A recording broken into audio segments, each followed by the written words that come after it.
Well,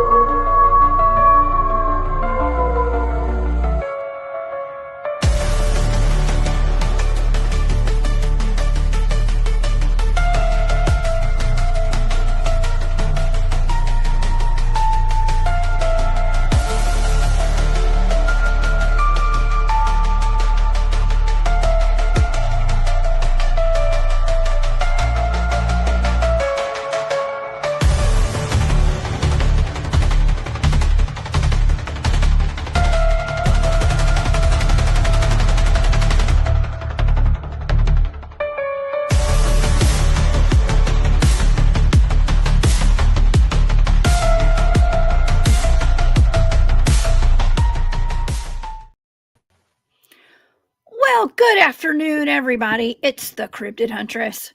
I'm Jessica Jones. Welcome in to this beautiful Monday. Oh my gosh, beautiful rainy and cold Monday here in Georgia, by the way. And thank y'all so much for being here. Gosh, we had a wonderful, wonderful Saturday night show with our good friend Cryptidville, Mark Maychuk. And I hope you guys went back and watched that if you happen to miss it. I have been putting out some pretty fantastic clips, some short clips of a lot of my recent shows, and I got a couple out right now from that show, and they are really good. Mark's always a pleasure to have on the show. We talked about, let's see, what all we talked about? We talked about the little people in the LBL was one of them. It's actually not in the LBL, but outside of it, not too far from it where he lives. We also talked about, oh God, I can't remember. We had a good show though. Y'all go back and watch. We talked about a lot of stuff. Portals mostly. Okay. We got into a good portal discussion as well. So yeah, amazing stuff, y'all. Today we have Barry Littleton here in the studio. I love it when Barry comes on the show. We're going to be looking into some interesting videos today, and we're going to talk about a pale creature. I'm going to call it a skinny. Maybe a skinwalker, maybe a pale crawler. I'm not sure. It may be AI, honestly. Barry and I were just talking about it before the show. We're not so sure it's AI, though. Okay. But something that was caught allegedly on a police, what do you call it? A body camera, a body cam near Skinwalker Ranch just recently. I believe that was this month, if I'm not mistaken. So the footage just came out this month. They said it was leaked. Okay. But of course on TikTok, you can pretty much put anything on there. So who knows? But anyways, it is really interesting. Nonetheless, we're going to talk about that. And we've got some ghost lights, some orbs out of Mexico. There is a governor out there who had some security cameras around his house and has some really interesting lights and things, very reminiscent of the Brown Mountain lights, the Murpha lights, and some others. So we're going to get into that discussion as well today. We have a lot of stuff to talk about, y'all. So yeah, thank you so much for being here. Thank you to all my moderators. And please come see me, y'all. I believe it's within a week. I'm going to be at the Molina Bigfoot Festival. So if you guys are in Middle Georgia, Alabama, anywhere down here in the South especially, come see me at the Molina Bigfoot Festival. I will be speaking twice there, actually. I'm going to be up there around 10 a.m. and then again at 1. I'll be speaking and giving some presentations at that event, along with my good friends Angie Williamson and Tony Green, and a bunch of other folks will be there as well.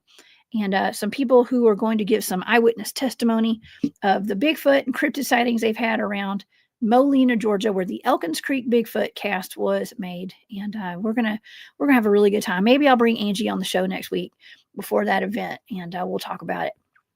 Good sightings. I do some of my research down there, by the way. Okay.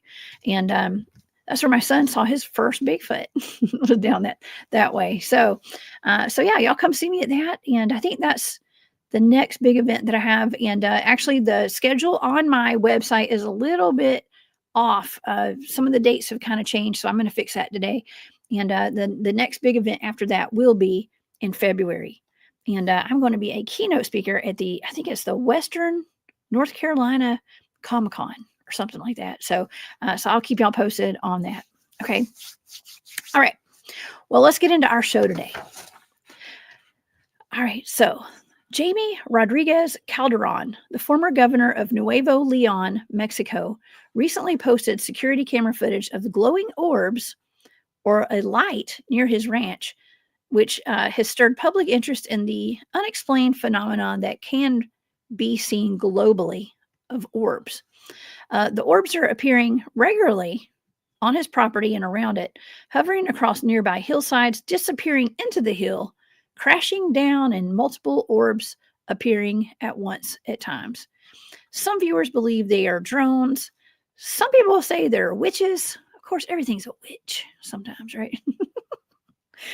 Witches, natural ghost lights, or it could be a hoax or AI. Okay, but like I said, we're going to get into the Murpha lights, the Brown Mountain lights, and all that today with Barry. Also, there's leaked body cam footage, allegedly from the Unitah. I think that's how you pronounce it, Unitah or Unitah.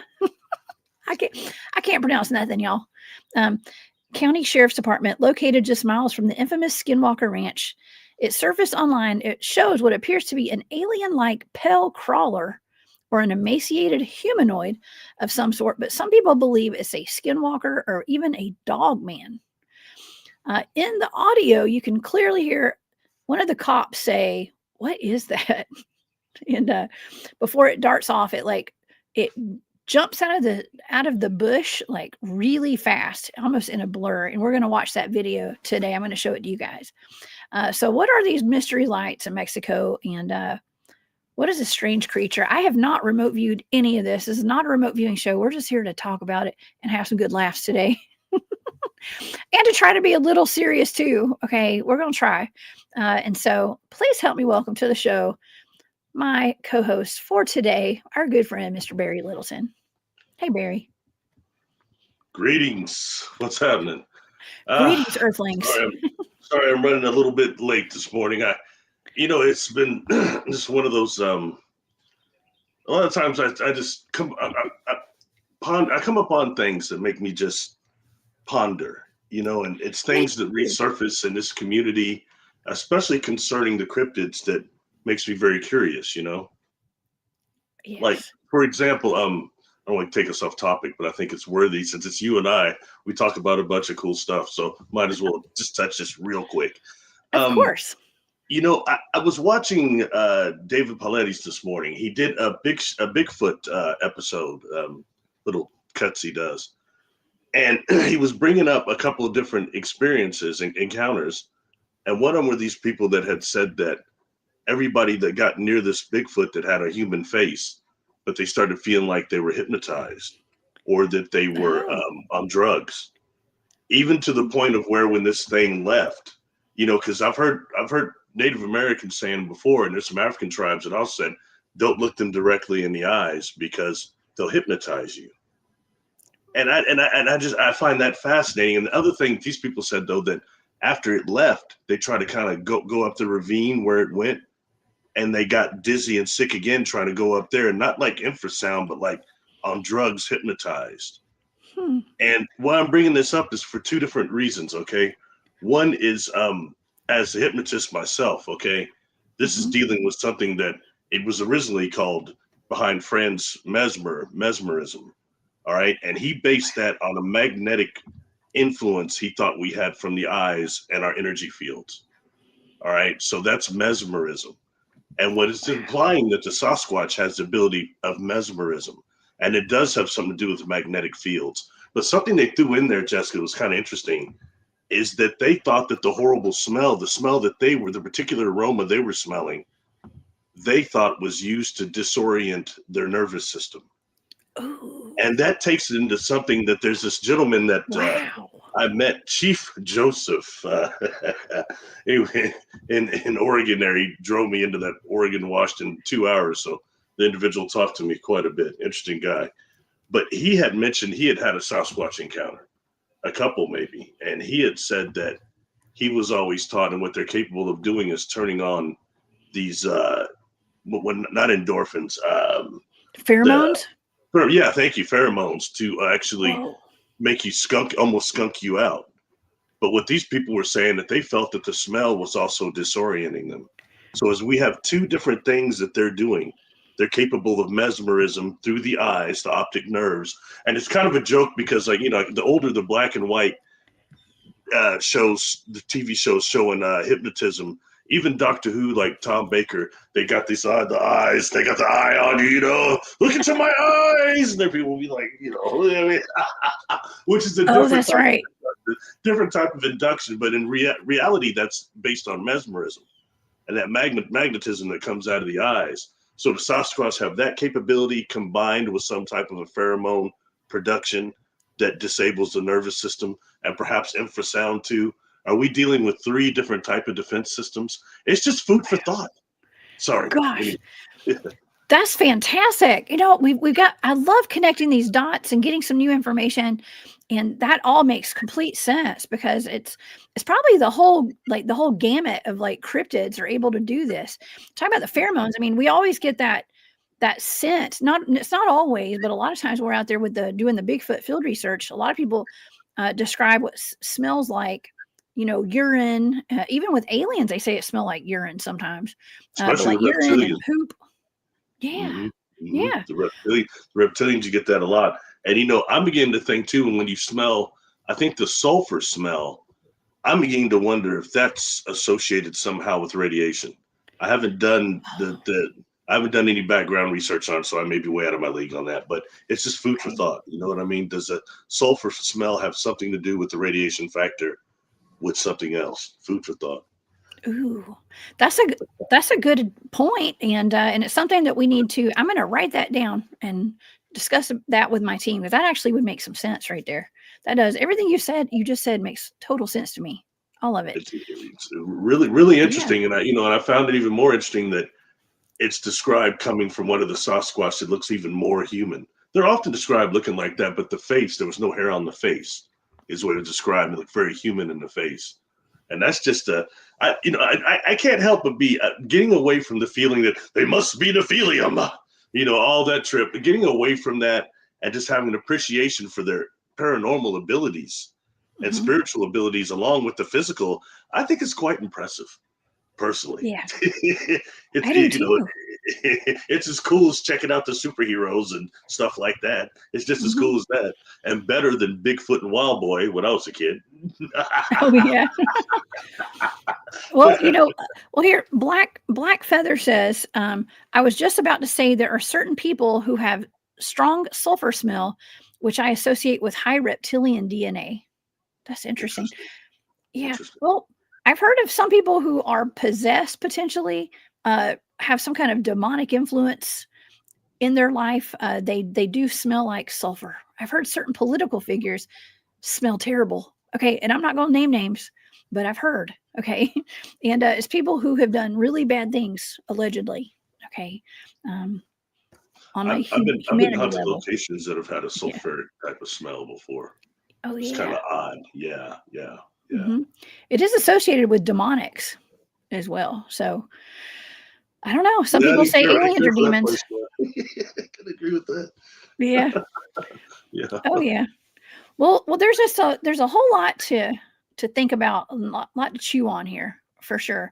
And actually, let's just get into it because we've got a couple of videos to watch today. We'll talk first about this pale creature near Skinwalker Ranch today. And I do have my trusted news source. We got TikTok over here.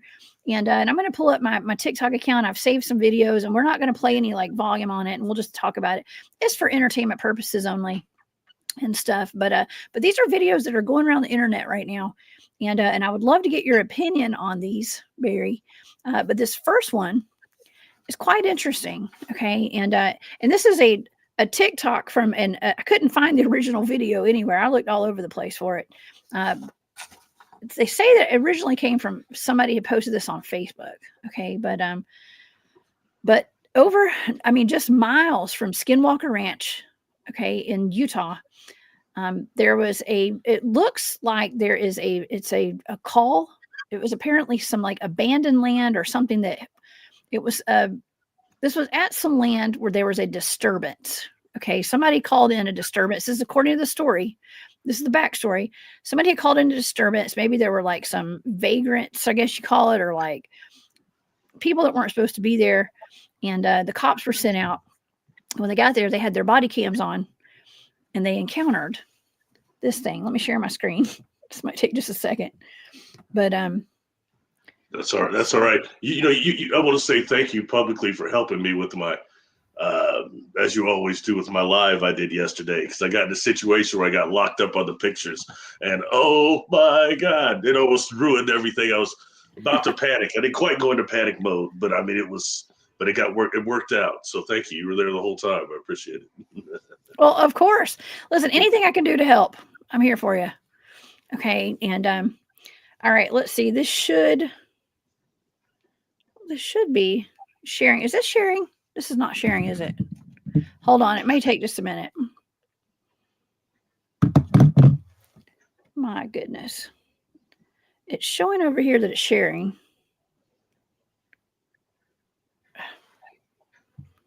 It's not sharing, is it? Okay. Yeah, all I can say is no, but I'm the wrong person to ask anything else. Oh, here it is. I got to pull it up on the screen. I'm the last person to ask any of that. As my history track shows, Yeah, it's interesting as you're doing that. I'll just talk a little bit. Why not? Everybody's listening to my motor mouth. It's real interesting. I think that when we're dealing with seeing these orbs and things, and earth lights and all these different things, is when we talk about that the dimensions are merging and the densities, which is volume, coming together, all these different cool terms. But really, what does that mean for us perceptually and beings of consciousness? And we start seeing things like these orbs becoming much more predominant. They're slipping through more, or we're becoming more aware of them. Just about a week ago, I had it was this lady used to be a real cool bartender at the private place I belonged to. Uh-huh. And her and her husband contacted me and said, "Can you come by? We want to show you something, or want you to check." And I thought maybe they thought their house was haunted. But when I got there, they really wanted me to watch this footage. Okay. And it was their house cam has something happened. She had went outside in the backyard. It was night and she fainted back there. Really? And I guess her face was buried in the dirt, whatever she was doing out there. And this orb came and got her husband up, and we went out there and found her. And you can see this orb going around out there. You can see it go in the house, come back out, him come out, it go back there, and it's hovering around this really old tree in the backyard. I think the tree was the portal, okay?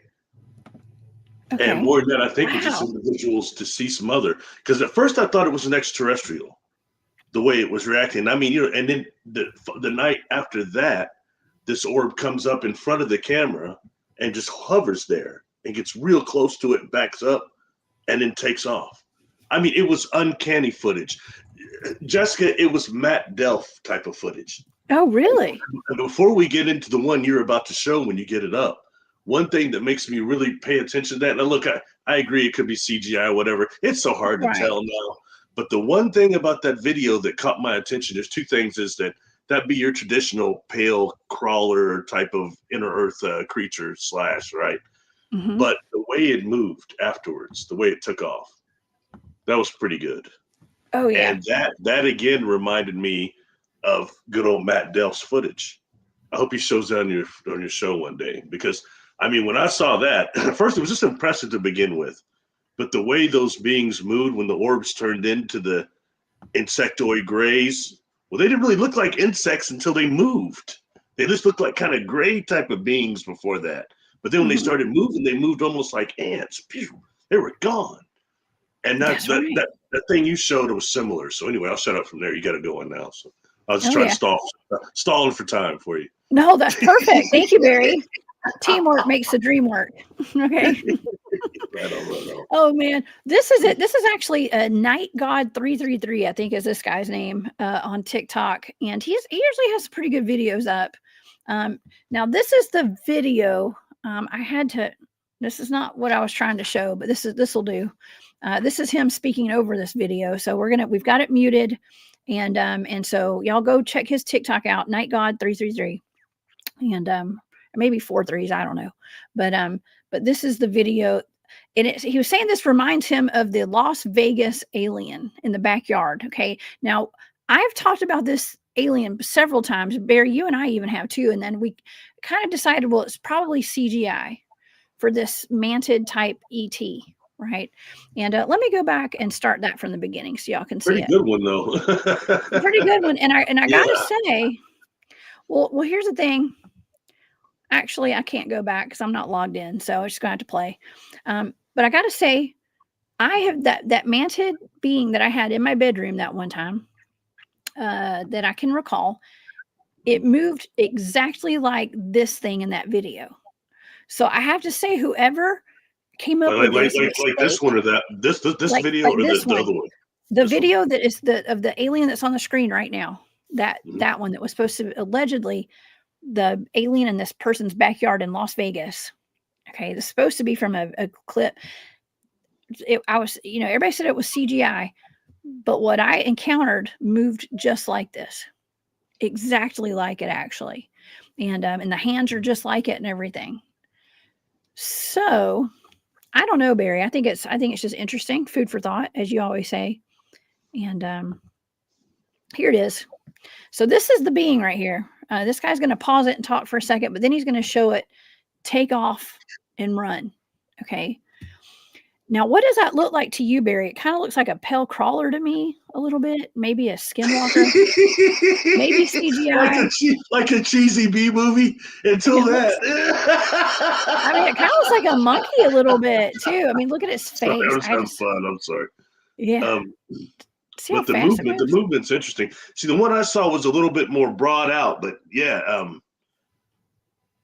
Now, traditionally, though, that's exactly the way those beings are supposed to look, right? Which is convenient, but the movement is very odd. I don't know. Well, it is odd. Well, see, things that aren't supposed to exist that I've encountered don't move. They don't move like normal animals. Mm-hmm. You sent me a link, and this guy wasn't in it. It was just straight footage. Yeah, it was just straight footage. That's what I tried to show, but my computer's not behaving. Oh, I got you. Sorry. So I had to. This is the first one that came up. So this is not the one that I was trying to show everybody. So it's a different one. I'm interested. What does your audience think? What's the chat say? Yeah. Oh, Chiro says it's a spandex Halloween costume.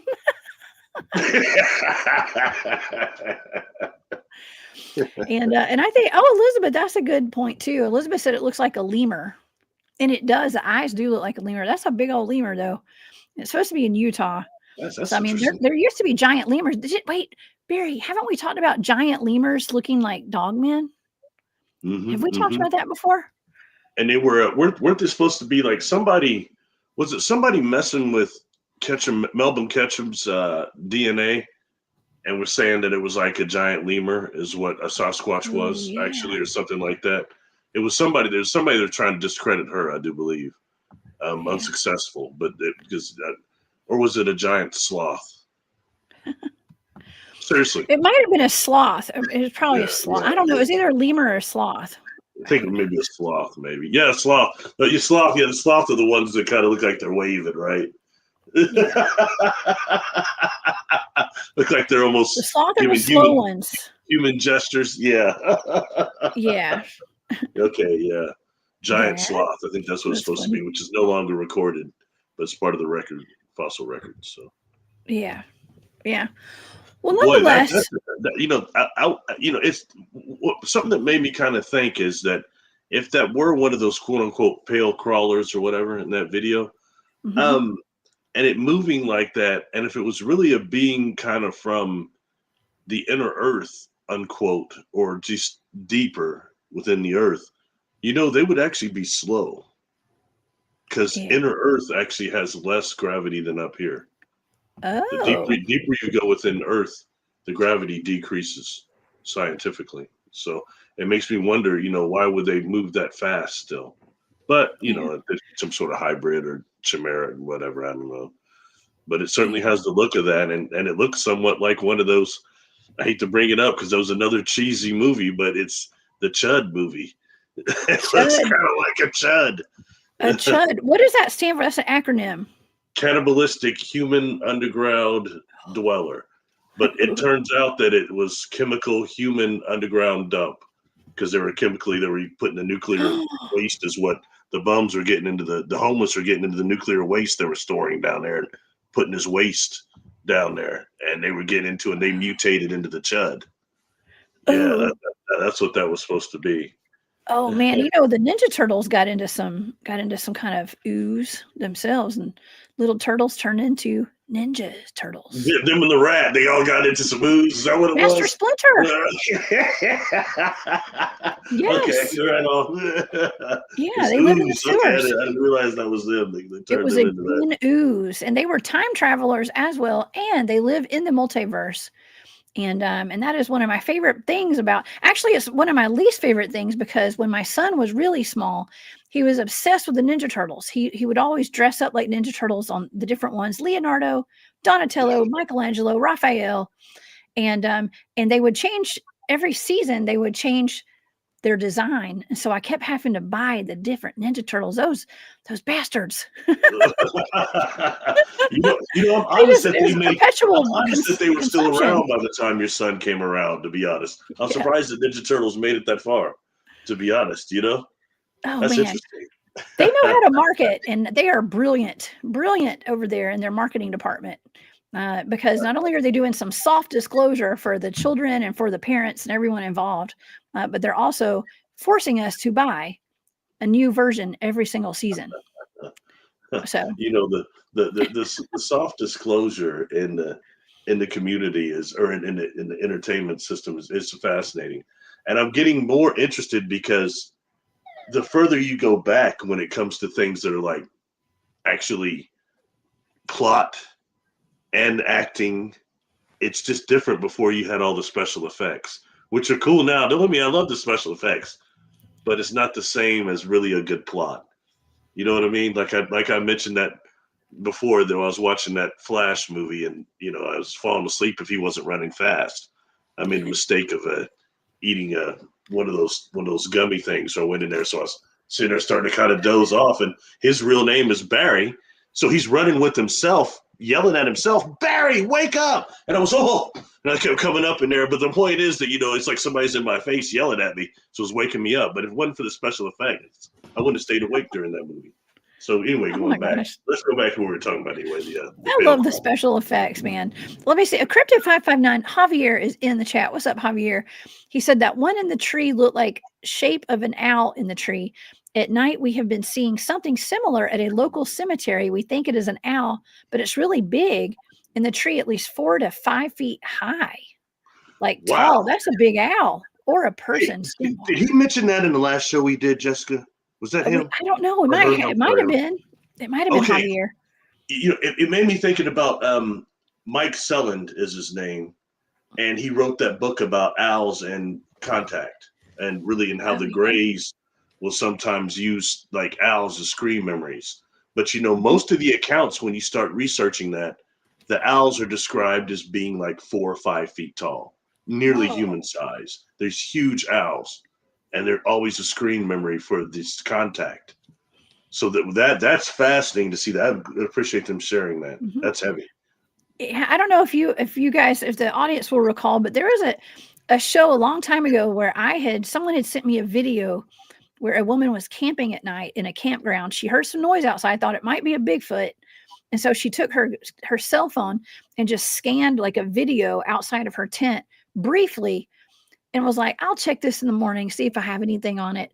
And the next morning she woke up, checked her video, and there was it looked like a naked man squatted in a tree. Like it was like an owl or a man or something. And it looked like, to me, it looked like a naked man. But it was either a naked man or a big owl. And it was in the tree, sitting in the fork of that tree. And it had the eyes were reflecting light too, which was weird. And I'll pull that picture up after the show today. That's a creepy picture. I took a screenshot of that video, and I was showing that picture. Actually, I think Squatch Watch maybe had taken that off my page and it shared it all over, and like it got a lot of attention actually back when I posted it. But yeah, it looked like an owl. There's also that whole. I was joking around earlier about it might be a witch. Those ghost lights. People are saying they're La Lechuza or something. But John Vendeventer came on the show. We talked about the Ishkatini. That's the Ishkatini is actually, I don't know if it's based out of Oklahoma, like Choctaw maybe, but it's a owl skinwalker. Hey, can you see that? Yeah. See what? That my screen. No. I shared it. Really, you can't see it? Oh, it's on the bottom. Oh, you didn't tell me that. Yeah, I can find sorry. it. I don't know what I'm doing. You see that? See right there. That's it. Is that the Ishkatini? No, that's the book by Mike Sellin, and it's all about the UFOs and the. Are you making fun of me? No, I'm laughing. I'm laughing at myself because I'm laughing at me, Barry. Okay, that's he's somebody that might be you could get on your show sometime. He's done a lot of work. That book is all about actually how before contact scenarios people will see owls, and often there are these really big owls, just as just described by the gentleman or lady in the chat there. Sorry, I can't remember the name. It's a gentleman. It's Javier. Oh, sorry. Okay, thank you. Sorry about that. But it's really connected to that, and it's so much more common than we would think. You know, for me, before a couple of my experiences that involved missing time, before going to that, trying to get to that location out in the country, that were a deer problem, more than just how deers would normally jump in front of your car on a country road. They were very odd, the way they had just more eye shine. I think you technically can almost call eye glow. It's very bizarre. And the way they were looking at the car and stopping and turn around like they're looking right at me. And then I go and have this experience. So then I started hearing about people having deer screen memory too. I don't think that's what that was, but I wonder if they were more holographically not what they appeared to be. You know what I'm saying? Anyway, point being, just very interesting when dealing with that. So. Oh man. Yeah, well, you know, I've actually had some owl encounters out in the field when we're doing our Bigfoot stuff. One night I had a couple of friends with me. We had gone up to one of my research areas, and we had some massive, very intense Bigfoot encounters that night. And it was so alarming. The woman that was with us kind of got in her car. She was not comfortable at all, because like we were surrounded by Bigfoots. And they were huffing and making all sorts of noise. We were seeing orange orbs, shooting through the trees at the same time. And all of a sudden, Barry, it just started dumping rain. Okay. Like rain out of just nowhere. And it was so bad. We actually jumped in the car and we got out of there because we thought the roads might wash out. It was like a flash flood out of nowhere.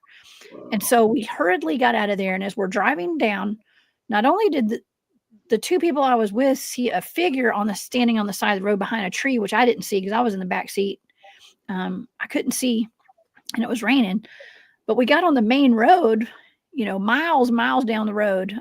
We got onto the main road, and as we pulled onto the main road, an owl, it literally, here, I'll take this down. An owl swooped down from the tree line on the side of the road, and it turned sideways. The way that it turned, it literally looked into our window in slow motion as it flew by with its arms sideways. And it was like a white owl. Like it had like a little bit of light brown on it, but it was like a white owl. And we had just had that happen where we had all that Bigfoot activity. And I screamed. Like, I don't even scream. I don't ever scream like that. I scream like a little baby. I was like, what?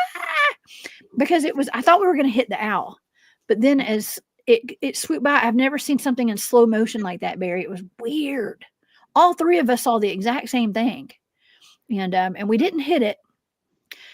And our GPS was going nuts at the same time. If I didn't know where we were, we could have gotten lost easily too. So it was just really weird. But I do think that it was because of that high strangeness we were experiencing.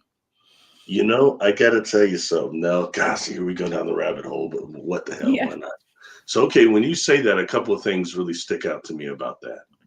Okay, is one, that it generated fear out of you and probably other people in there, the owl itself. But even more than that, it reminds me of this will often be a daytime deal, but when you're driving and the birds will swoop with you, with your car, like they're almost racing you or some weird deal on the highway. Do you know what I'm talking about? Yes.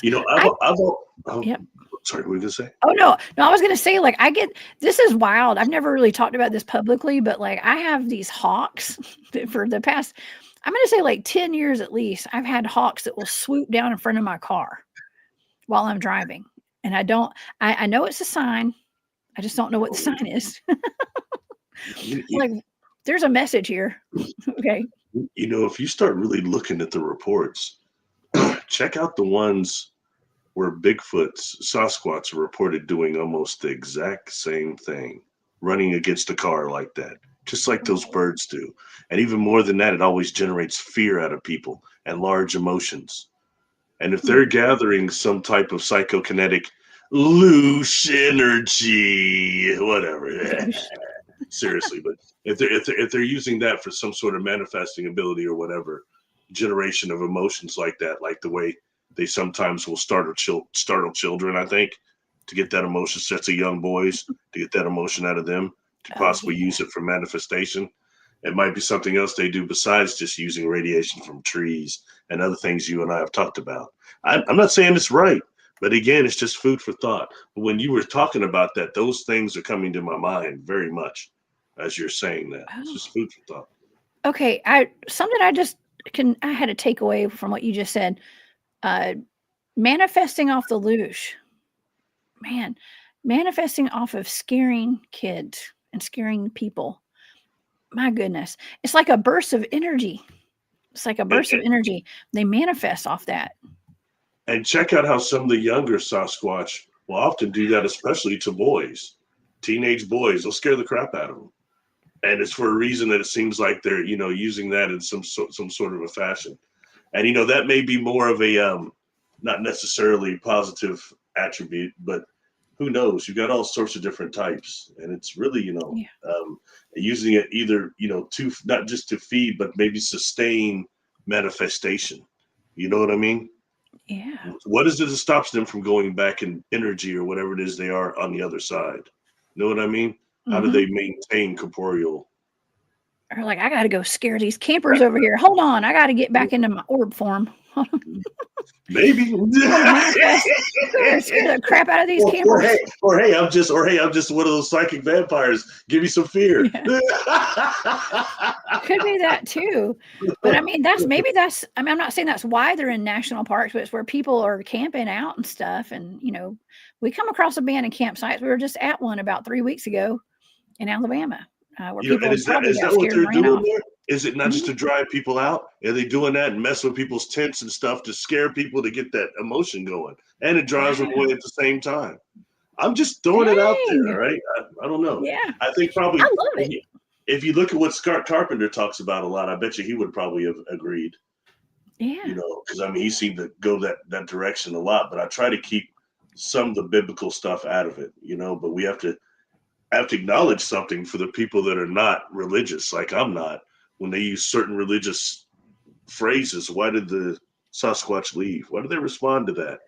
That's Scott Carpenter was the first one I heard saying that. Then listening to other accounts, I started hearing it. I don't know. I stay out of that stuff, but it's interesting nonetheless. You know what I mean? Can't always throw that baby out with the bathwater. Is that how you say it? That's right. Yeah. No, that's wonderful. It's good to. We're just trying to figure this stuff out. We're not just here telling stories and telling. I like telling jokes, tell stories, but like this is really important information. If we can like kind of figure this stuff out, we can get to the psychology behind it. Okay. Yeah. I am no doctor. I'm no psychologist, but I'm saying I've taken some classes. Okay. And there's a psychology behind it. There's a science behind it of some kind. Yeah. There's a spiritual aspect behind it. Let's talk about it. Put it out on the table. It really is. And Jessica, it's a changing of our perception and energy, especially. That's really what it is, and how we work with it and how we manifest it perceptually and as conscious beings. We are really beings of perception, and that's what it comes down to. So it's, and I think that's where things are going right now. That's this whole shift of consciousness. People are talking about this ascending, this upgrade, all these different fantastical words. But in reality, that's what it is. Our ability to understand, energy and things. Like even when I do the dissolving of the negative identities, it's people recently, some clients tell me, it felt like I was running a marathon or like I did this hardcore workout. It wiped me out. even though it's more based on imagery. You know what I mean? But it's not just imagery. It's using the imagery to deal with our feelings. The negative identities are feelings. And we're really beings of feeling, which are invisible. Our feelings are invisible. Just like the voices people hear are invisible. You're talking to yourself is invisible. All these things. Yeah. Anyway, sorry. Yeah. But, you know, so much of us is energy tied up in that stuff. And when you release that and get rid of that, get rid of the trauma, the real you starts to flourish, which is the spirit. We're mind, body, spirit, and negative self. You start getting rid of that negative self, the real you, the spirit, starts flourishing. And it's an energy being. And more than that, it has the possibility of omnipresent and omnipotent. So it means it's endless in the size you can get. You know what I mean? Think about the creator. And we're pieces of the creator. I mean, outside of that, I mean, I say that in a total spiritual way. You know what I mean? Anyway, it's important stuff. I think that's why we're not told what we are as humans and why it's being hidden for us right now to some degree of how powerful we really are spiritually. We're not just these beings that get trapped up in these soul traps and all this stuff. No, we're really cats that are part of the creator, and a part of us is still with them, with the creator. And how much of it is us having to rediscover ourselves to avoid boredom because we already know everything, every quantum outcome, every quantum possibility, all quantum entanglement, just like that. So where's the challenge left? You've got an adversary, and it's called boredom. Boredom. I don't know. I never get bored, so I don't know. Okay, some people get bored.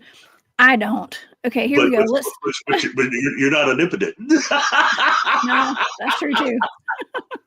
I'm limitless, though. I know that. All right, I can dig that. Yes, I can dig that. Right. Okay, Brandon Tigerman says the witches that turn into large owls. My old tattoo artist, his friends got attacked. One said that it was the lady who lived across the street from him. They fought it, and the lady had an injured arm. You know, we hear about that sometimes. Barry is like, you know, like I've talked about the Emily Isabella Burt, the Georgia werewolf from down in Talbot County. She allegedly, this is the story behind it, is like her mom was like walking home one night and like a dog or a wolf or something jumped out of a bush and she shot it. She got home, her daughter had a bullet wound in her hand. Okay. And that kind of a thing. So, I mean, it gives a little credence. I mean, if these stories are true, it gives some credence to like shape shifting. Do you remember the old movie Silver Bullet with Corey Haim? Yes. Remember, you couldn't wait to see who in town lost an eye when he shot that firework into that werewolf's eye. Remember, and wound up being the preacher, right? The preacher had a patch on. You know that.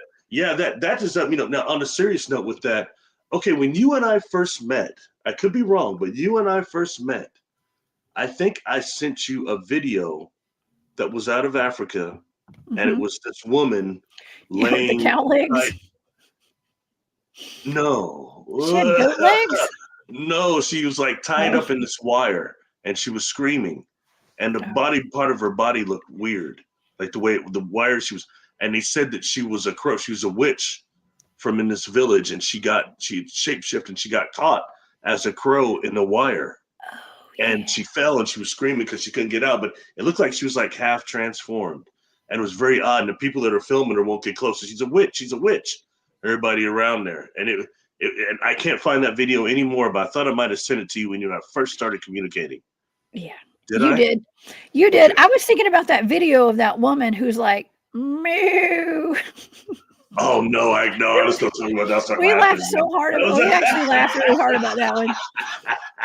There was a lady. The cowboy? She had a cow legs or goat legs. Yeah. She was like, she was sitting there, she looked all sad, and she was like, moo. No, I promise you it was better than that one. I promise. Moo. Yeah. That was probably not real. That one. Yeah. But I know what you're talking about. That one was a little concerning for sure. The one with the lady in the wiring. I do remember that one. Yeah. And that was interesting because that came to me back when it first came out by pretty reliable sources. Some people that have been around and, you know, had seen similar. So that's a real deal you're seeing there. one of those shapeshifters finally getting caught on film. You know, so it's interesting when you start dealing with that and that type of quote unquote skinwalker, you know. Yeah. Well, let's move on to the next topic because I do have more. Let's see if I can get this to work this time. The ghost lights. Okay. And now you and I have talked about you've actually been to Brown Mountain, right? Tell me about Brown Mountain and the Brown Mountain lights. Did you get to see them? First, let me say that you know, for cultural reasons, I don't like this word, but it's a spooky place, kind of. I didn't particularly care for the vibe there. Okay, it seemed like a dangerous place to me, and I went there with our buddy James Rake, who got happily talked to me through the adventure. I got to learn everything. Yeah, it was pretty cool. But here's the thing. Okay, when we first got out in the like the parking lot thing to walk to the spot where you can see the lights the best. I saw with this lady named Tracy Hughes was standing next to me. We saw these craft, all right, going overhead. And when I say that, it was like, man, like these two really large craft. And they were not airplanes. They were up there a long time, and we all watched them for a while.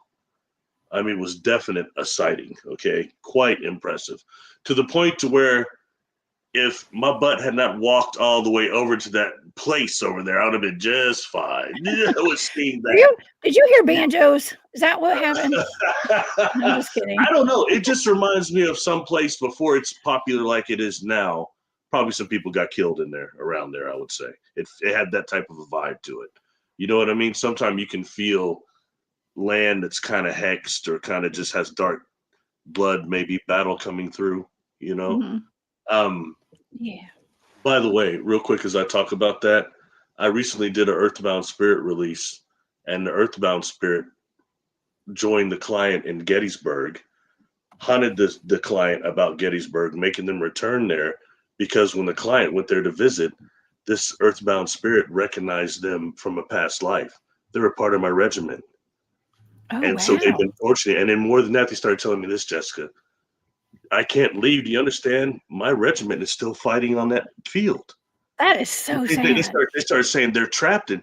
They start describing a time lock type of thing and I think it happens through the blood and stuff like that. But they're time locked, and that they're still battling. They think it's still going on. They can't break out of the cycle, and for that reason, they never crossed over, went into the light.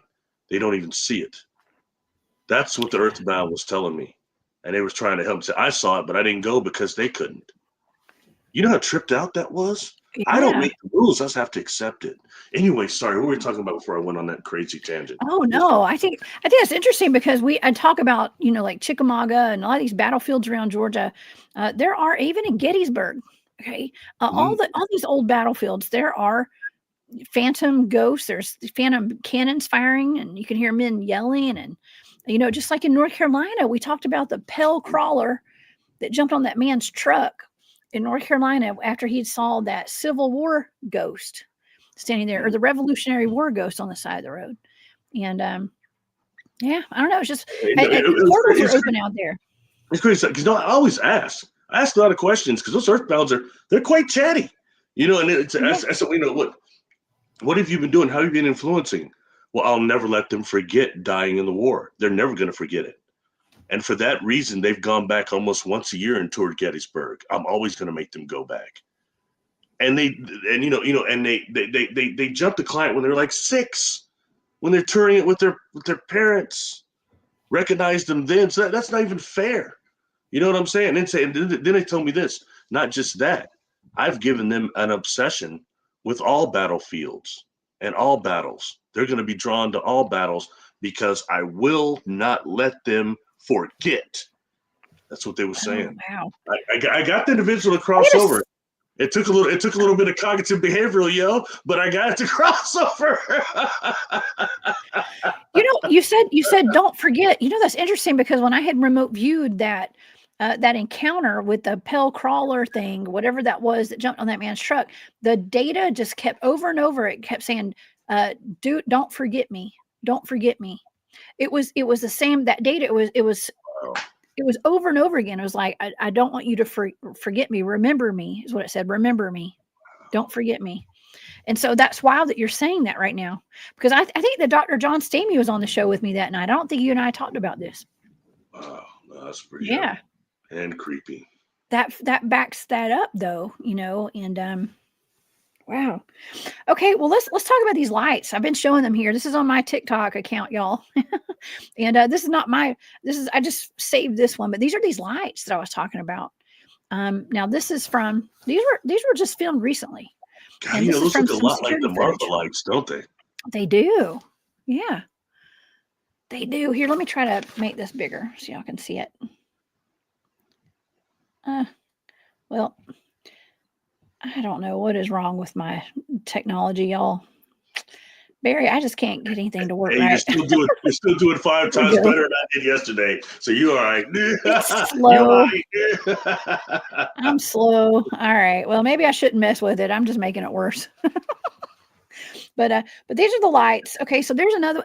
These are very reminiscent of. Okay, it looks like orbs. It looks like the Brown Mountain lights, kind of, but it also looks like some of the orbs that we encounter when we're out in the field. This right here is like some people were saying, well, maybe this is a drone of some sort, like from a mothership. 3-eye atlases dropped their babies out. You know what I mean? So the drones have made everything so much more difficult now to it has isolate. And the CGI too. It's made things very difficult. True. Yeah. But it is pretty interesting. But this is the former governor of Nuevo León in Mexico. These are security camera videos of glowing orbs that are by his ranch. I guess they're on his ranch or right next door to his ranch. And they appear regularly. I mean, there's several videos right here. This is a whole bunch of videos combined. They're hovering by the hillside. They actually disappear into the ground sometimes. So that's why I was thinking, like, these are probably a lot like the Brown Mountain lights. And I did remote view the Brown Mountain lights a long time ago.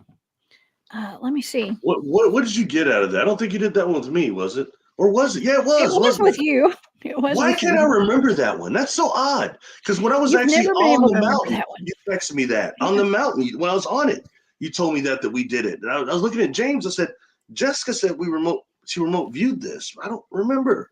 I remember that now. And that's odd because I can almost remember, by the way, the last one we did was 84. The next one will be 85. Strictly remote viewing shows. I think that's pretty impressive, personally. Oh, me too. It's very impressive. So what was the data on that, Jessica? Sorry, I'm pulling it up. It's just very slow. So if I can get it to come up. Okay. It's, I probably need to quit. Let me stop sharing this right here, and then it'll probably come up. Okay. So let's talk about the Brown Mountain lights for just a second. Actually, as a matter of fact, here we go.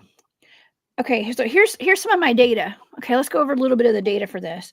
Okay, for the sensory data for the Brown Mountain lights, I wrote flashing bright, dim, moving, flying, gliding, disappeared, sudden, trembling, and smooth. And for the analytic overlay, how I was making sense of it, I wrote humidity, barrage, mud, filament, orbs, flies, natural super, picture wall,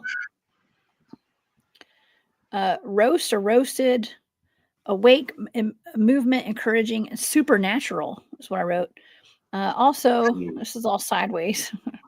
A stirred up, vibrating, round, clouds, fog, and mist was in my data. Inspection, researchers, lights, natural occurrence, underground base. I actually wrote underground base, tech or technology, and energy frequency vibration. The conclusion to this data was that there's something going on in that mountain, inside the mountain. And I think that these lights have something to do with whatever is in that mountain area right there. And it could be that there's an underground base there. There's some kind of, God, for some reason, I believe the Tesla technology came up at some point that we talked about during this show that we did, Barry, you and I. So I don't know. I think there's something to it. Of course, we do have these pictures. I actually got these screenshots off of your video that you sent me this morning, Barry. I don't. Some of these orbs and these lights. It looks very similar to how they describe the Brown Mountain lights, actually. When we were actually observing the Brown Mountain himself, because for me the biggest thing happened before we were even walking. Whereas we were walking up there before after we got out of the car. But we got up there, we did see several anomalies though in the sky, like kind of between the two little mountain ranges there. Mm-hmm. That we did see, it wasn't as impressive as what we saw walking up, but it was still anomalous nonetheless, Mm-hmm.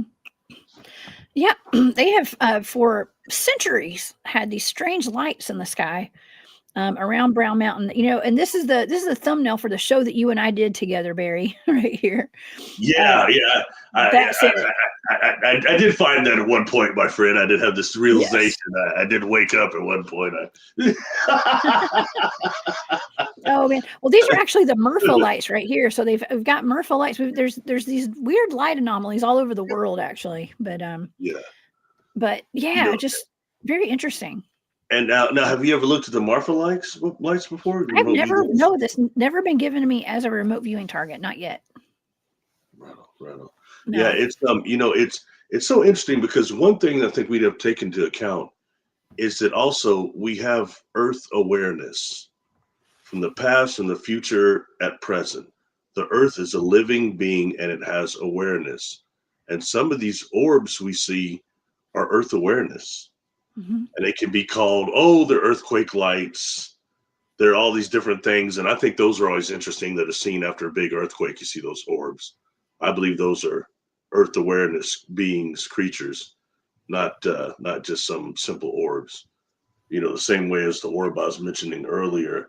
I believe it was that couple. I believe it was the gentleman's mother that was actually kind of reaching out and helping.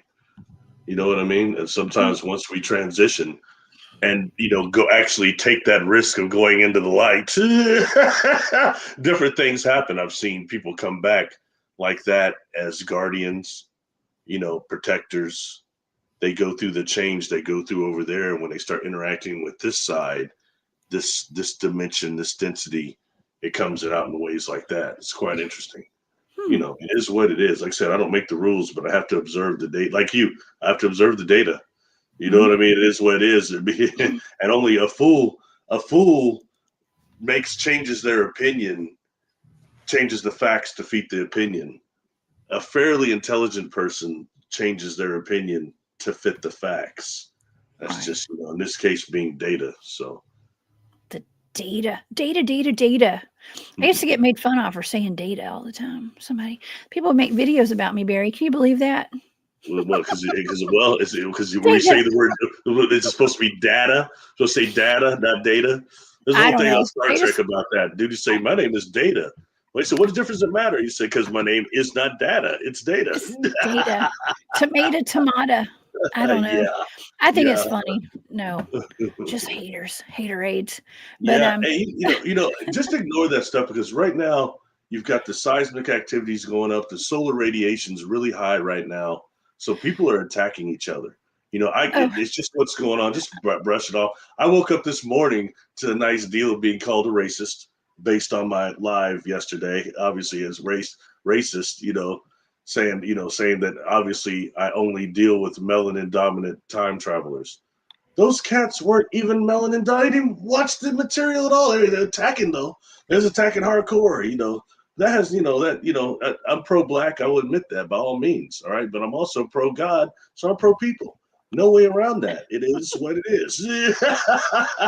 Certainly not. That was not some racist broadcast. That's crazy. Well, I'm pro orbs. Okay, I love orbs. I actually really do like orbs. I think that we have a lot of people in the chat right now who have had orb experiences, including Brandon. He says, I was talking to my granny about UFOs. She said she saw a small orb fly through the branches of a huge cottonwood tree one day, and it freaked her out. She went inside. That's pretty cool. Thank you, Brandon. Tree again. There goes a tree. You see? Yes, a tree. That's right. And also, real quick, Sean says, The most orb activity will be where the highest energy levels are. With dumbs and cryptids all in the area will cause lots of orb or light activity. It's all the vibrational frequency and energy. Tesla 369. Yeah, energy frequency vibration. That was at the very end of my data for the Brown Mountain lights was energy frequency vibration. I think that's where we got into the Tesla talk was after that with like the Tesla energy and stuff.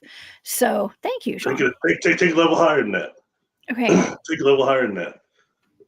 You saw the Orbs station out of Mount Adams.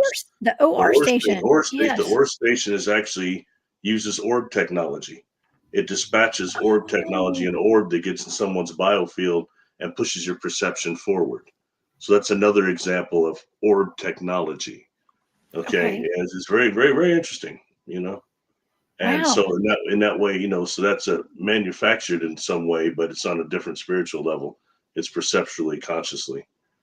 And, you know, the same way that I've noticed always that a lot of the houses around like electrical stations, high activity at those places. Oh, I've always like worried about that. Like I've always thought like, man, I don't know if I'd want to live near like the power lines and stuff like those would have like the fields where like the big power generators are and the big power lines and stuff. Cause I'm always worried about radiation and stuff right there. That too. Yeah. It's kind of like, you know, one of the videos after I got shadow banned actually did good was when I never expected talking about those MRI machines. I got so many responses on that and entities around them. Not just that, but at the hospital here where I live, I talked to some technicians. You know, it was when you start dealing with that high energy, especially an electromagnetic spectrum like that, it's like, you know, a knock on the door to other dimensions. Ooh. Other realities. Okay, I was just thinking too, like I have some friends like I got a couple of friends who have taken videos of Bigfoots in the power line areas. Tyler's one of my buddy Tyler down in Florida. Bigfoot in the what? I'm sorry. Bigfoot's being videoed and being seen in those, you know, the areas where like there's power lines and stuff, really? And it's like a long, like where they cut the grass. And there's all those big towers of like the power lines and the wires connect. I don't know what they call that. The power line areas. And it's the power lines where those things are. And the Bigfoots are often seen running around that area. So I wonder if they're like generating. What if they're manifesting off that energy right there, and they're maybe there's portals there where they're using that energy. That's real interesting. You know, I don't have an answer for that, but that's real interesting.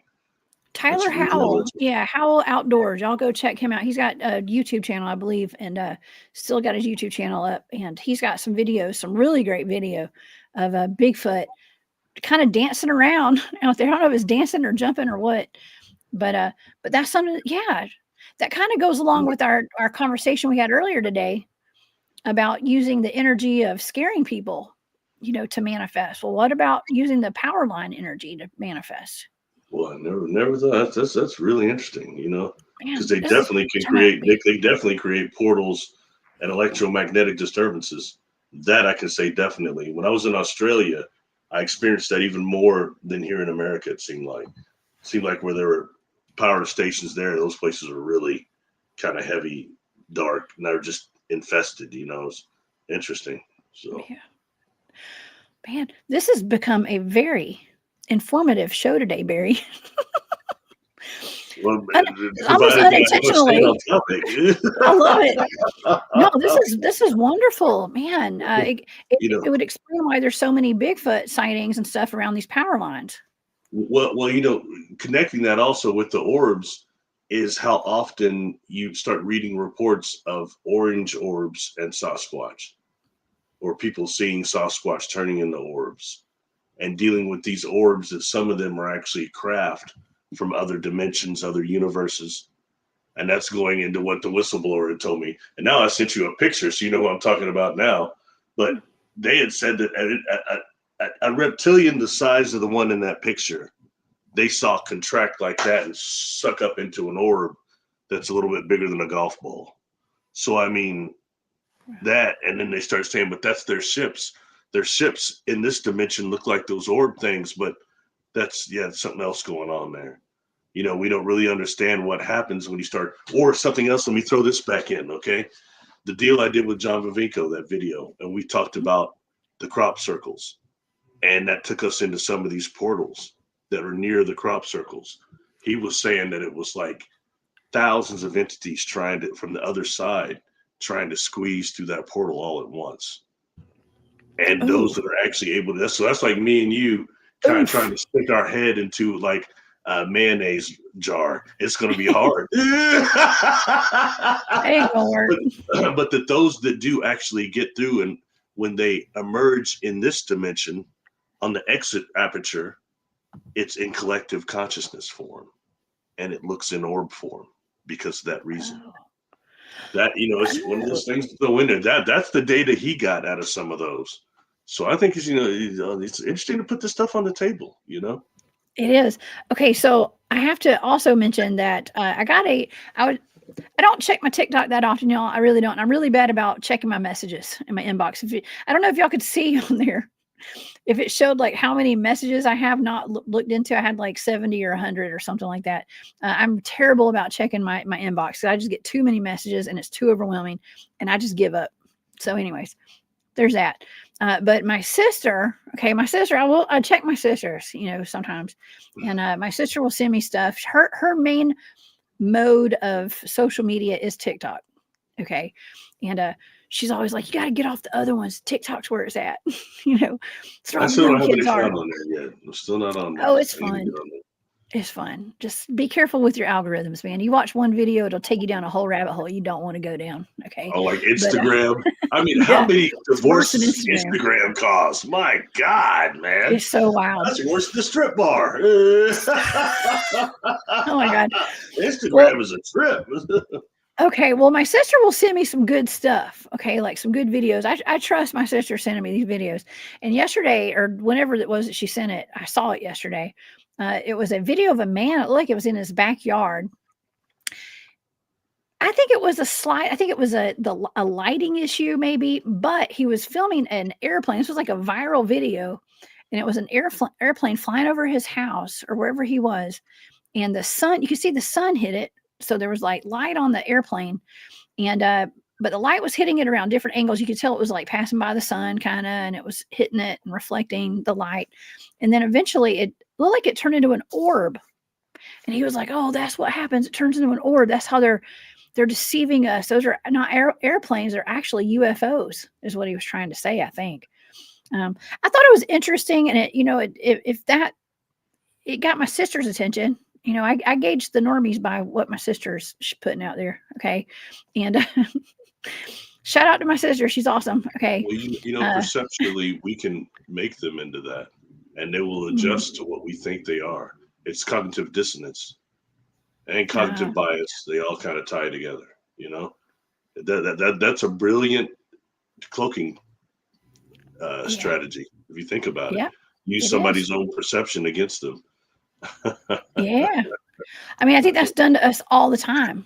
I mean, think about the screen memories and reptilians on the news channels. When I was younger, I was a big fan of Carlos Castaneda. And before in high school, I read his entire series and stuff twice. And, there's a point in one of the earlier books, like I think it's maybe Tales of Power, where his teacher, Don Juan Mattis, walks in, but Castaneda's with the other people in his warriors party, the other ones that are being trained, the other apprentices. There's like maybe 4 of them or 5 of them. Mm-hmm. And when Don Juan walks in, Castaneda says something like he's got on a pirate outfit. And it looks just bizarre. But then when he leaves and stuff, the other people are saying like, are you kidding me? He had on like a shaman outfit. The other person said, no, he had on a suit, a two-piece suit. And everybody that witnessed him walked in that room saw something different. It's kind of like, yeah. So it says what we can do as beings of perception. I mean, it gives another thing to the Jedi mind trick. It really does. It takes it to another level. that happened to a whole group of us at Montauk at Camp Hero, Barry. An entire group of us. It was split 50-50 exactly almost. Okay. Long Island Bigfoot, I think he's in the chat. He was in the chat a while ago. Long Island Bigfoot was there with me, and Brian Minnick was there, and James Rink was there. It was the whole Montauk crew. Arkeem Raw was there. Brian was there. There was Chastity was there. There was a whole bunch of people there. Okay. And we were at the radar tower. Some people had gone in, maybe this is alleged, may have gone behind the fence or were being curious. I'm not going to say what exactly we were doing. We weren't supposed to be there. Okay. You mean they were trespassing? Is that what you're saying? I was not. I was in the parking lot when this happened. I was in the parking lot. So I don't know nothing about nothing. Okay. But they were just coming out to make sure we weren't doing anything we weren't supposed to be doing. And it was a security guard. And as Long Island Bigfoot and I trucked it to the vehicle to get out of there before he came up, we were ducking and dodging. Okay. But when he got out of his car, half of us saw a white man with a ponytail, and I can't remember if he had a goatee or a mustache, but it was a white male with a ponytail with light hair. The other half saw an African American man. We were all standing there together, and we saw two different people, but it was a collective. It was a collective thing. Half of us saw the white guy, the other half saw the black guy. We were all standing there together. It didn't make any sense. It was almost like we were in two different timelines standing there together. Anybody touch this? Anybody touch him? Shake his hand? Heck no. No, I don't think so. We were trying to get away from him. You really don't know. You said, he came up in the vehicle, I take it, right? Came up in his vehicle. Yep. Outside of the vehicle, you don't even know if that's a real person, do you? You just I don't know what's real anymore, Barry. You encountered an awareness. Yeah, I mean, it was solid. He seemed solid, but I've seen ghosts that are solid too. So we were at the radar tower, okay, at Camp Hero where they did the Montauk project, and I was with Montauk survivors. So weird stuff, right? Time travel experiments, teleportation experiments, mind control. Yeah, interesting stuff though. So that has happened. It happened to us. And of all places, it was at Camp Hero at the radar tower with a man that we had never seen before. Okay. And it was mind blowing. We were all trying to figure out what all happened. And we had two different descriptions of this man. We were all taken aback by that. Yeah. So there's a possibility of being not what it appears, cognitive dissonance and all these things. And also it's a possibility, you have straight up humans that are masters of perception. And it puts most of us at a very serious disadvantage when you're around someone like that with those capabilities. That's very interesting to me, so. Yeah, man, it was kind of cool. It was kind of cool. But nonetheless, I don't know. The Camp Hero is a place of high strangeness, and with all, I think there's probably still stuff going on underground there. I think, in my opinion, but we don't know for sure. But I don't know. This has been a great conversation today, Barry. I've thoroughly enjoyed this. It's for entertainment purposes only. One more thing, when dealing with what people like to call now, it's such a popular word now, it's interesting, Merkaba, but really, the light being the dream body, the energy body. When we start dealing ways, and especially this is very relevant for when our physical bodies start functioning, what happens to us before we go to the next emanation or whatever. Well, an orb will come out of us, right? Is that our spirit, our soul? The ability that we have the ability through our intent of will to actually shape and mold our energy body, our dream body, into whatever form. And orb form is the most conductive for transdimensional and universal travel throughout the cosmos. Food for thought on that. That's why when some of these, you and I have talked a lot about the quantum hologram, and how those are really Makos, the Akashic records are really Makos, black holes. But when you actually have something that goes through the black hole, it creates that copy on the surface that's called the quantum hologram. So when you're looking at some of these orbs, sometimes people will see inside the orb faces or gray aliens or different things in the orb. Okay. That's because you're actually using, it's like the quantum observation technique that Bill Spicer uses, but you're actually seeing the quantum hologram. That's that in there, that orb. It's really interesting. We're talking about universal warp physics and hyperspace and dimensions, and really how that would travel and how that would be done when dealing with these black holes, not just with technology, but consciously.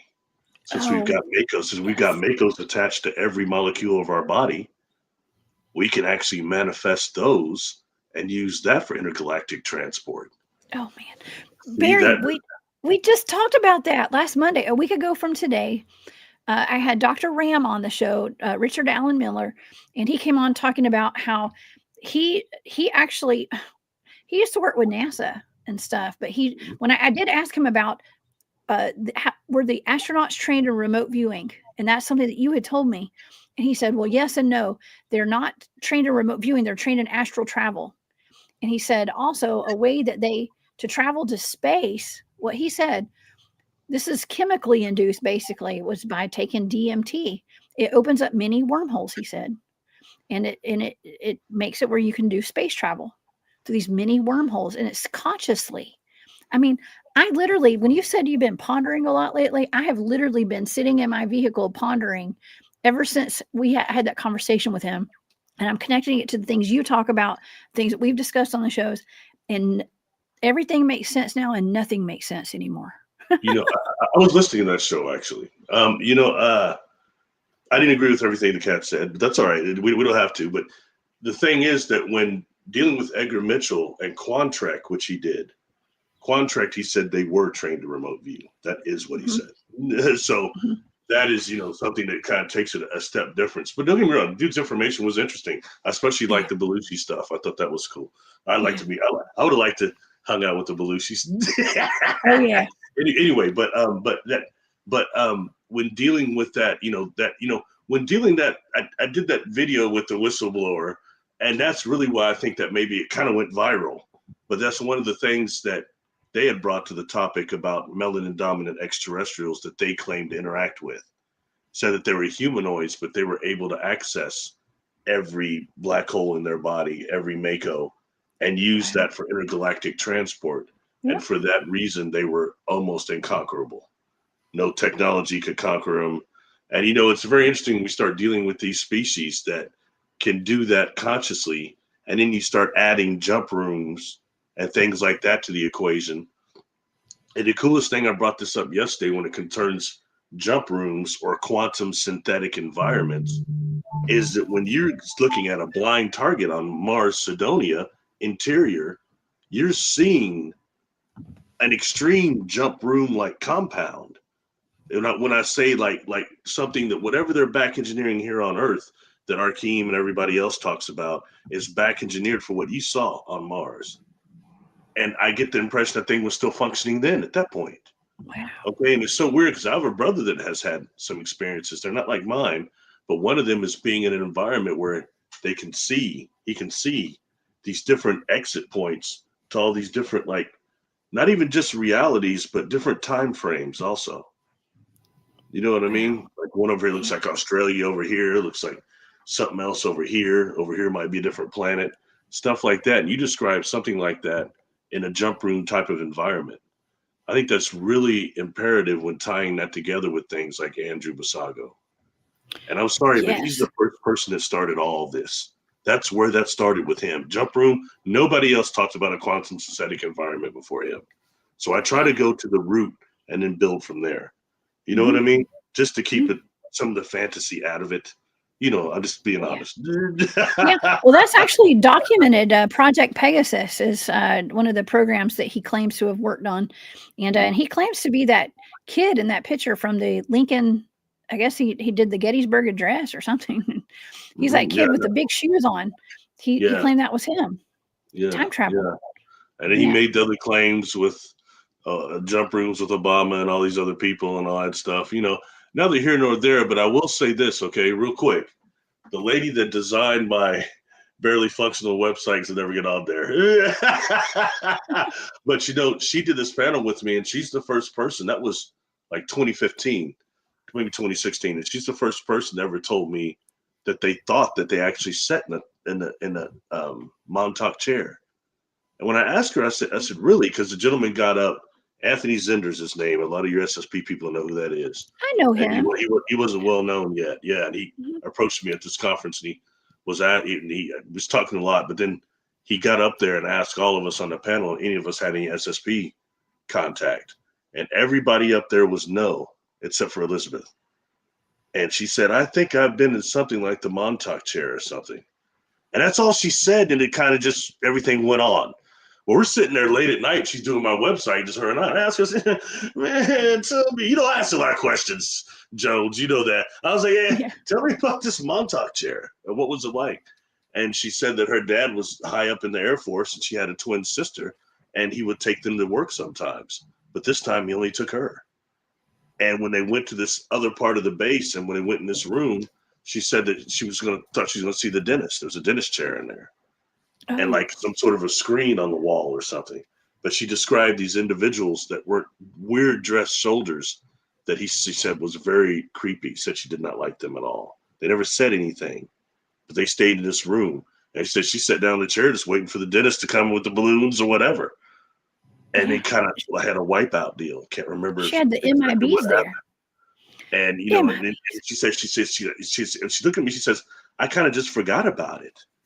She said, and then decades later, years later, I heard that guy Andrew Basago talking about the Montauk chair. I started having these flashes. So, you know, I asked more questions. I was like, what did this chair look like? She said it looked like a dentist chair. And then she started pulling up models from about the mid 70s, about 74 to about 79, those type of chairs, the all black ones. Mm-hmm. Each one she pulled up looked quite similar. She said it looked like that. It's food for thought. You know what I mean? It's interesting. You know, during our travels, we come across many interesting individuals. You know what I mean? Yeah, we do. Yeah, Anthony had told me that he's one that he told me that they thought they turned him into a super soldier when he was a pilot, right? Mm-hmm. And he said he thought they turned him into a super soldier, and he started showing me stuff. He was like kicking butt in MMA or something. I mean, he's an MMA fighter. He was saying something like, "Man, before they did that to me, I wasn't like that," or something. He was saying. Oh, he got the injection of the bear lion, and what was the other one? The wolf DNA. Probably. I don't know. I'm just kidding. Just for entertainment purposes. I don't know, because right now you got these people naturally born that can just choke people out. That's what that MMA all is, man. You know? Oh yeah. Choke out artists, man. I want nothing to do with it. Oh man, yeah. Well, you know, my son's father was a MMA fighter, and so really? I had a conversation with him last night. Actually, I think it was last night. I was like, you know, are you ready to get into wrestling now? You know, he does jujitsu, and he's a fighter. He's a very athletic child, and he's bound to. He might. Yeah, it is. He's really good at it too. So I'm just trying to encourage him to keep on. I'm not saying I want him to be an MMA fighter, but he's tough, man. He's tough as nails. So we'll see. I don't discourage it. Okay. But you knew the boss man. He was a nice guy. Yeah, he was nice. Well, that's different. That's different. But anyways, well, this has been a fantastic show, Barry. Speaking of kids, I got to run and go get my kid today. But thank you so much for being here, Barry. This show, I appreciate it. I mean, we have really connected some more dots today, and I just love it. I love it. We're like a big old snowball rolling down the hill, and it just keeps getting bigger. Well, thanks. I was not prepared for this show, so thank you. Thanks for having me on. As always, thank you to the audience too, and everybody that came over yesterday. I appreciate you all. So. Oh, thank you so much, man. Just thank you for being here.